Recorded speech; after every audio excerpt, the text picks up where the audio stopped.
બોડેલી પોલીસે ફિલ્મી ઢબે પીછો કરી ઇકો કારમાં લઈ જવા હતો ₹2.98 લાખના વિદેશી દારૂના જથ્થા સાથે ₹7.98 લાખનો મુદ્દામાલ ઝડપી પાડ્યો છે। જય હિન્દ। હું છું સંજય શિરાના, જોડાઈ ચૂક્યા છો ટીમ જાગૃત સાથે। બોડેલી પોલીસ સ્ટેશનના પોલીસ ઇન્સ્પેક્ટર PS બરંડાને આજે વહેલી સવારે બોડેલી કેનાલવાળા રસ્તેથી ભારતીય બનાવટનો વિદેશી દારૂનો જથ્થો ભરેલી એક ઇકો કાર નીકળવાની બાતમી મળી હતી।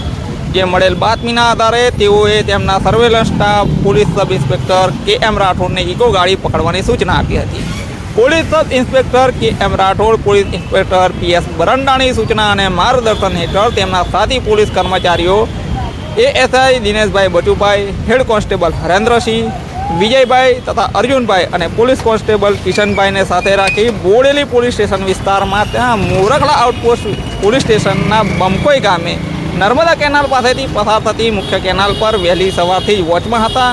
તે દરમિયાન બોડેલી પોલીસને બાતમી મુજબની GJS 06 PG 4475 નંબરની ઇકો ગાડી આવતી જોવા મળતા પોલીસે તેને ઊભી રાખવા માટે ઇશારો કર્યો હતો, પરંતુ ઇકો કાર ચાલકે ગાડી ઊભી ના રાખી કેનાલના રોડે પૂરપાટ ઝડપે દોડાવી હતી, જેનો પોલીસે ફિલ્મી ઢબે પીછો કર્યો હતો। ત્યારબાદ પોલીસેને આવતી જોઈ ઇકો કારના ચાલકે ગાડીને ખાંડિયા ગામની સીમમાં આવેલા સ્મશાન તરફ જવાના કાચા રસ્તા પર ઊભી રાખી ચાલક ફરાર થઈ ગયો હતો।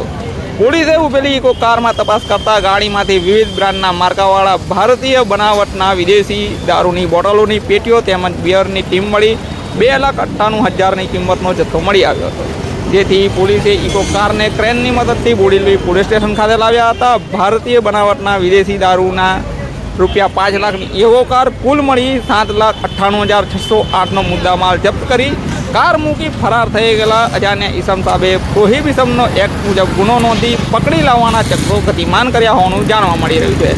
બોડેલી પોલીસ સ્ટેશનની આ કામગીરીથી વિદેશી દારૂની હેરાફેરી કરતા ઈસમોમાં ફળફળાટ વ્યાપી જવા પામ્યો છે। નમસ્કાર।